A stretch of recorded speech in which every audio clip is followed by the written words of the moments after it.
All right, old school NBA fans, self-researched NBA facts. Got another video for you. As always, thanks to anybody who watches my videos, subscribes to my channel. I really appreciate it.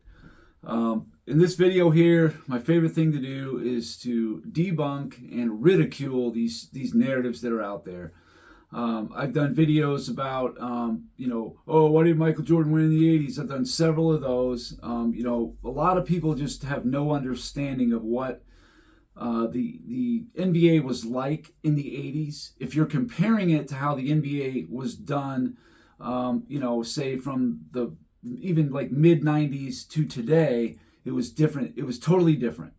So back then, you had to play teams in your division 6 times each. So if you were a team that had one superstar and a bunch of journeymen, or even like one serviceable player, it just wasn't going to cut it. There were teams like New Jersey, like Washington, like Detroit, that were pretty good teams actually.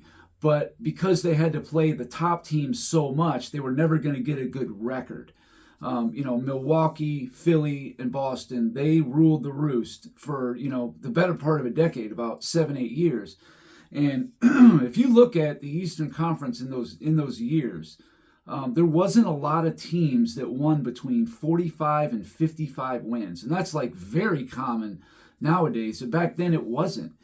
It was the teams that were just loaded with Hall of Famers, like the Lakers, like the Celtics, the 76ers, and even Milwaukee, maybe not Hall of Fame per se, but when they had Moncrief and Marquez Johnson and Bob Lanier, and then later on with Paul Pressey and Terry Cummings, these teams they were really good, and they were getting 58 to 62 wins or whatever every year because of the way the schedule was. They're the best team, so they're just going to beat whoever they play pretty much.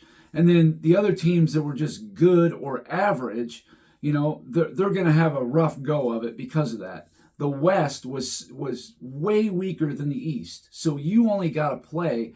There was 12 teams. So that's 24 games of your schedule.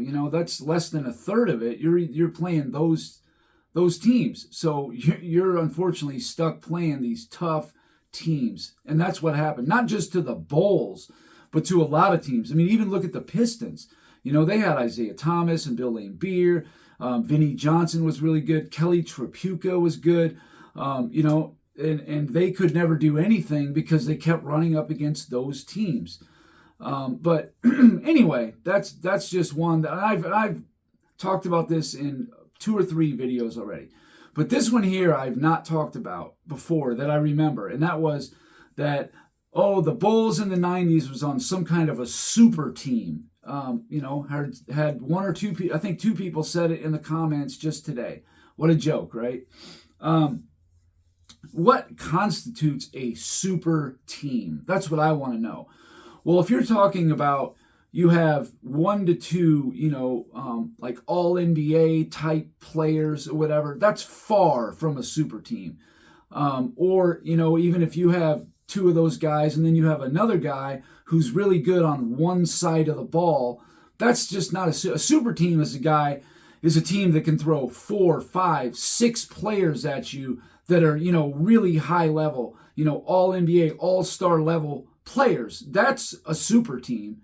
And anyway, so I looked at the 1991 Bulls because that was the team that they beat the most top 75 players of the first three-peat, and they had the best record. They only lost 2 games in the whole playoff run. They were 15-2.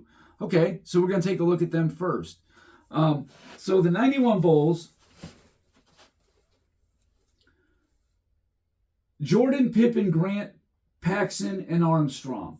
Now those 5 players are the only ones that were in the top 100 in either PER or VORP, value over replacement. And this right here is a perfect example why I think that advanced metrics, you can wipe your ass with it. That's just my opinion.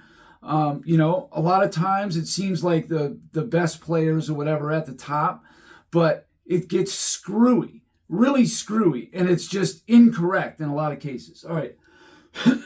So the 91 Bulls,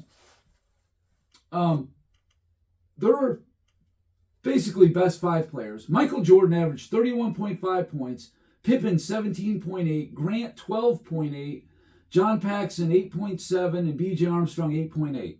Okay, when it came to PER, player efficiency rating, Jordan was number 1, Pippen was 20, Horace Grant was 46, Paxson was outside the top 100, B.J. Armstrong was 93rd, okay? So they have 4 guys in the top 100 in PER. To me, right away, that's no super team. In value over replacement, Jordan's first, Pippen's 10th, Horace Grant is 29th, and John Paxson's 95th.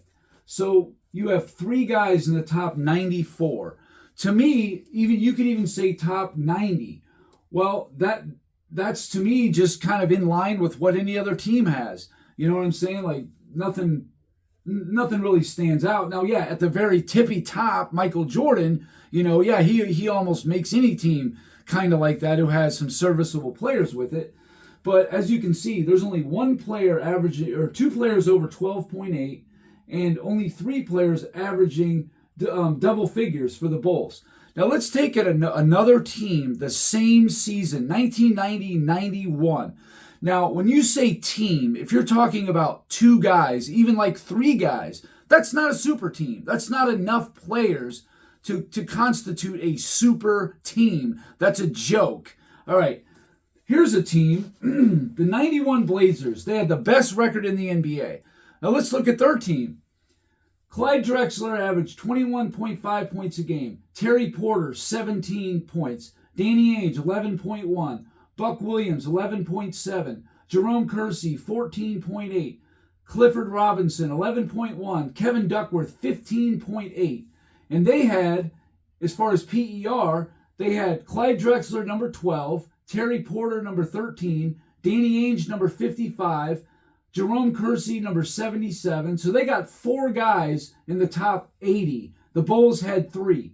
Okay?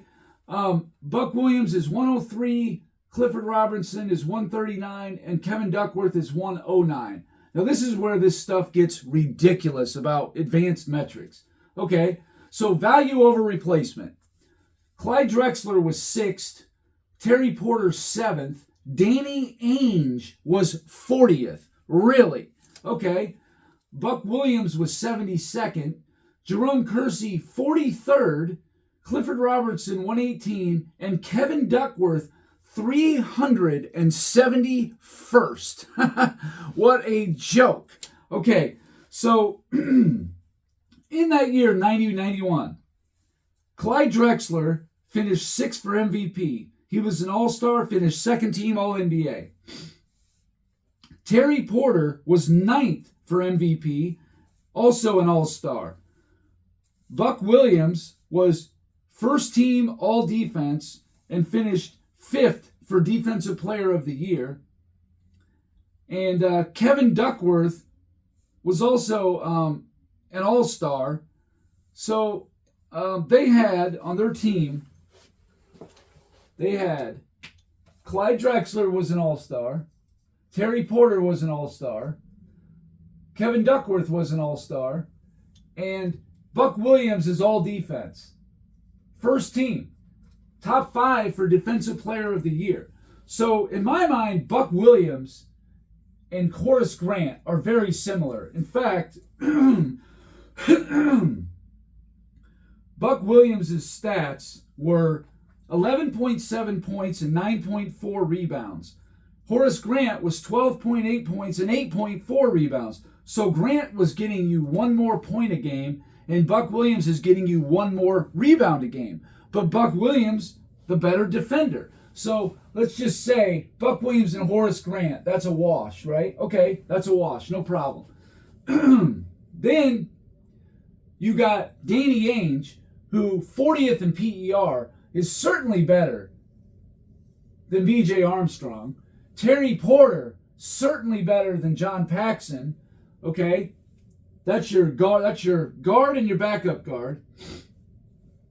Scottie Pippen, okay, is better than Jerome Kersey. All right, that can be admitted. And obviously Jordan, better than Drexler. Okay? But then you still got Kevin Duckworth, who's an all-star, clearly better than Bill Cartwright, and Clifford Robinson, who later on, made all defenses and all-star team and all that, is better than anybody else the Bulls had, whether it be, Scott Williams or Stacey King or Will Perdue, whoever you're going to put in there, Robinson is better. So really the Bulls were only better really at two positions, you could say. And the 5 of the top 7 players, well, 4 of the top 7 definitely were better for Portland. 2 were better for the Bulls, and 1 you could say a tie, even though really, I think because of the defense, Buck Williams was better than Horace Grant. But just to be generous, Portland had the better roster. There's no question. They won 63 games. The Bulls won 61. Portland was a better team. Okay? Has anybody ever called the 91 Blazers a super team? No, they haven't. But from top to bottom, this is a solid team. I mean, like I said, they got 4 of the top 43 players in value over replacement. If you put any stock into that metric, 5 of the top 72.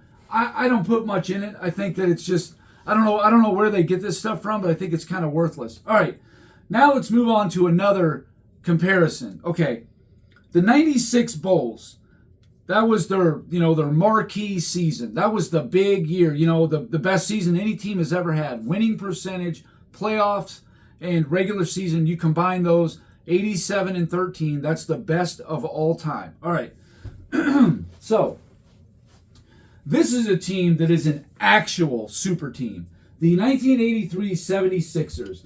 Now, I didn't pick the Celtics or the Lakers in the 80s, the teams that are winning all the championships, because I believe this team is, even more a better representation.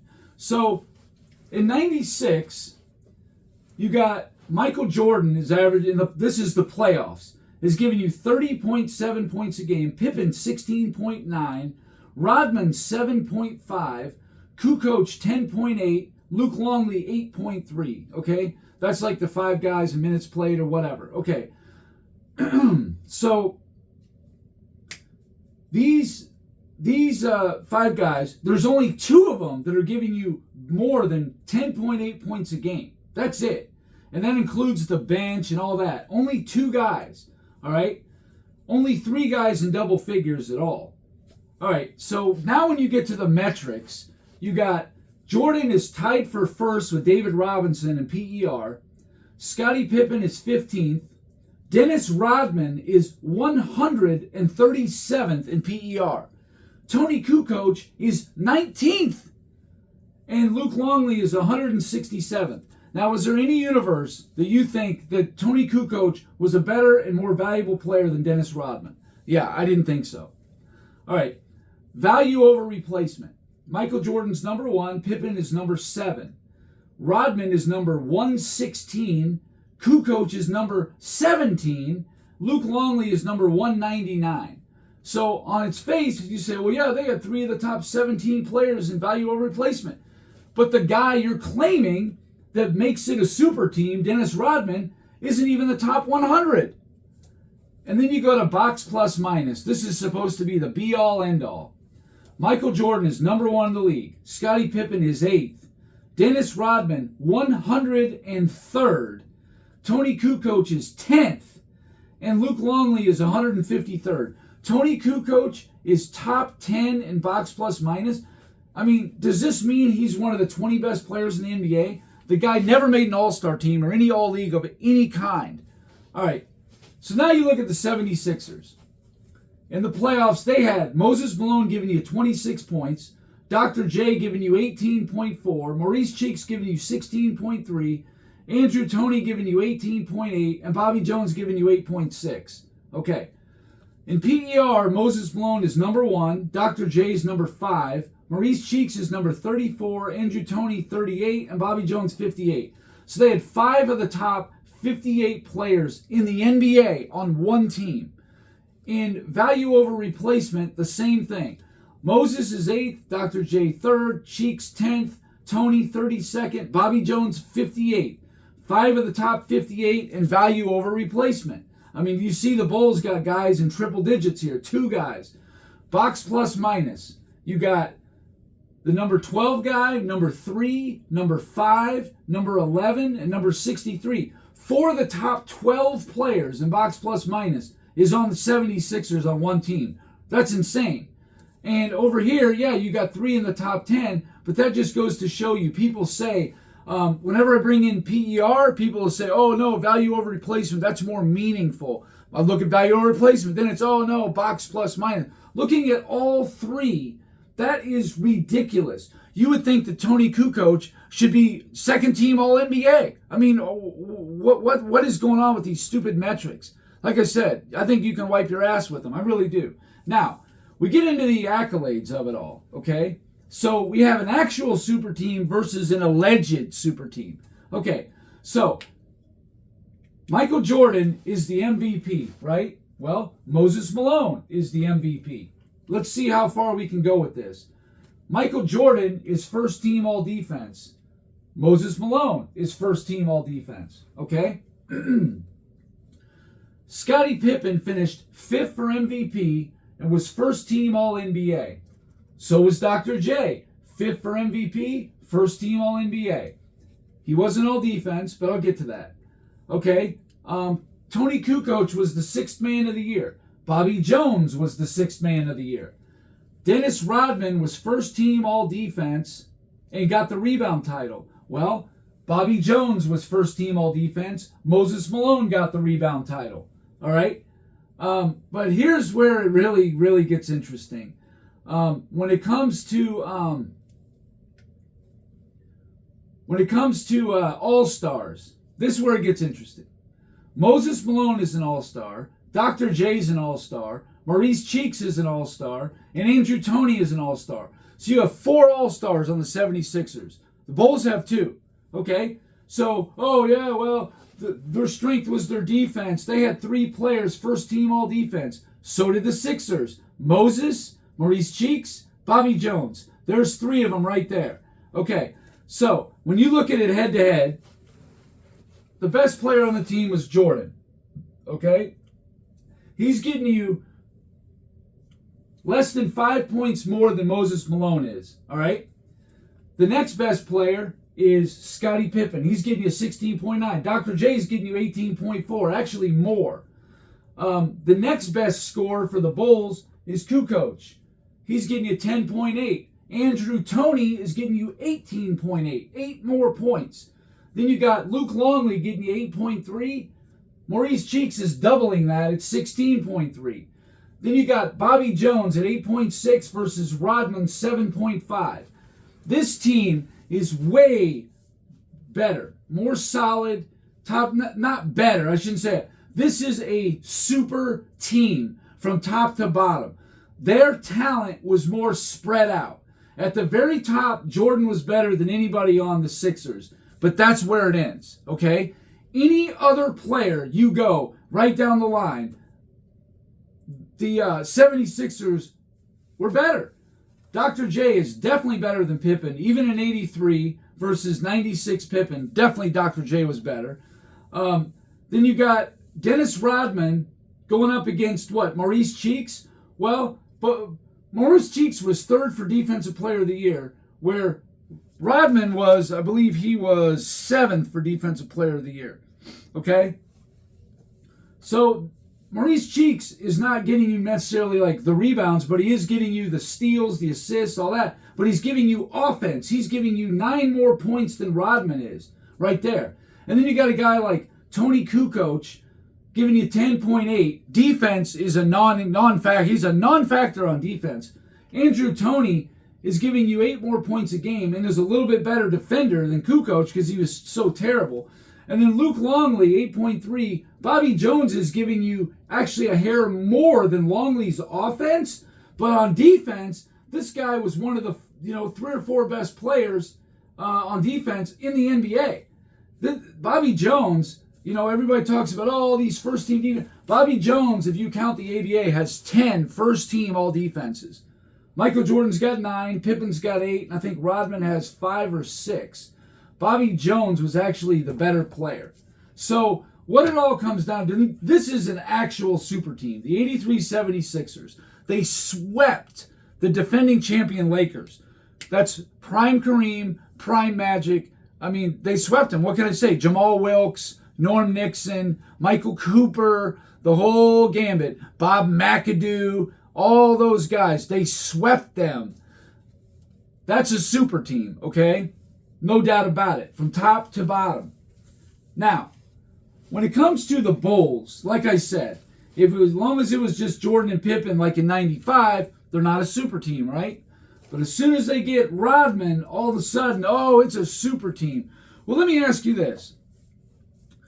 Why would a team trade a player like Dennis Rodman for Will Perdue? What would be the reason for that? What do you think? They just wanted to get rid of him and would take any value they could get in return. You know, the Bulls are like, oh, we'll give you Purdue. And the Bulls weren't even sold on it at first. It took some convincing. Michael Jordan brought the most out in Dennis Rodman. This is a guy that's 34 to 37 years old. These same people who try to say that, oh, yeah, well, the Pistons were old in 91. They got ancient from 1990 when they're winning the championship to 1 year later, they just got super old. Something happened over the summer. I guess they partied too much or whatever. They just got super old over the course of, 4 months, right? Joke. But anyway, Dennis Rodman came to the Bulls. He was 34 years old. Obviously, he's past his prime. Now, he's still a great rebounder, a very good defender, a great defender. I mean, he's one of the best defenders of all time, no doubt. And he's one of the best rebounders of all time. However, here's the thing about Rodman.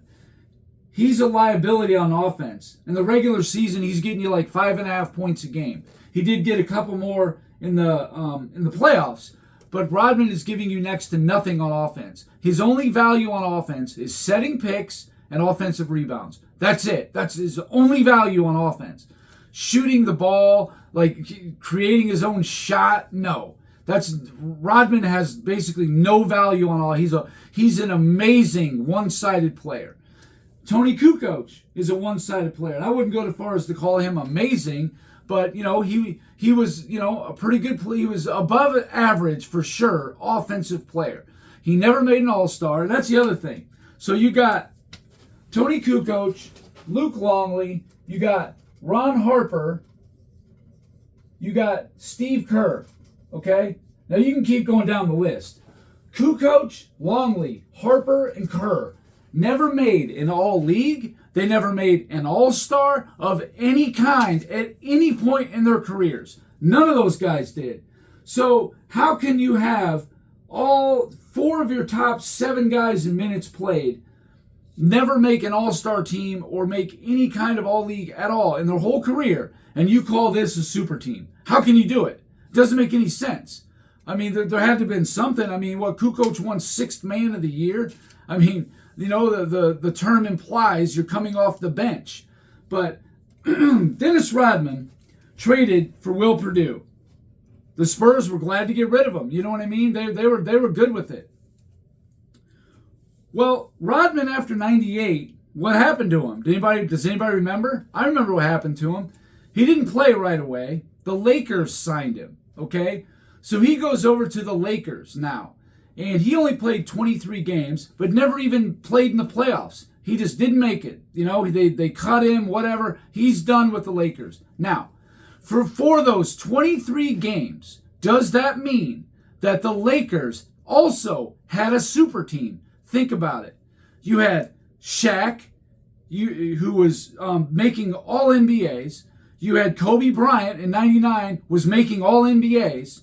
And then you had Dennis Rodman. That's the same thing. Don't tell me that Jordan and Pippen together were better than Shaq and Kobe together, because I don't know about that one. And it's the same exact player, Dennis Rodman. So wouldn't Rodman then make the 99 Lakers a super team? I've never heard that before, because it doesn't make any sense. Just like this doesn't make any sense. They were not a super team. I mean, man, you guys just kill me with this stuff. And why did Rodman get traded from the Spurs? Well, I looked it up. The exact things was Rodman clashed with coaches, teammates, and the press. So the Spurs just wanted to get any value they could from him, even though they knew he was a high-level rebounder and defender. Got rid of him. Okay? So, why didn't Rodman last with the Lakers? He couldn't even make it to the playoffs. Dennis was partying too much. He was not checking back into games, and he was missing practices. Okay?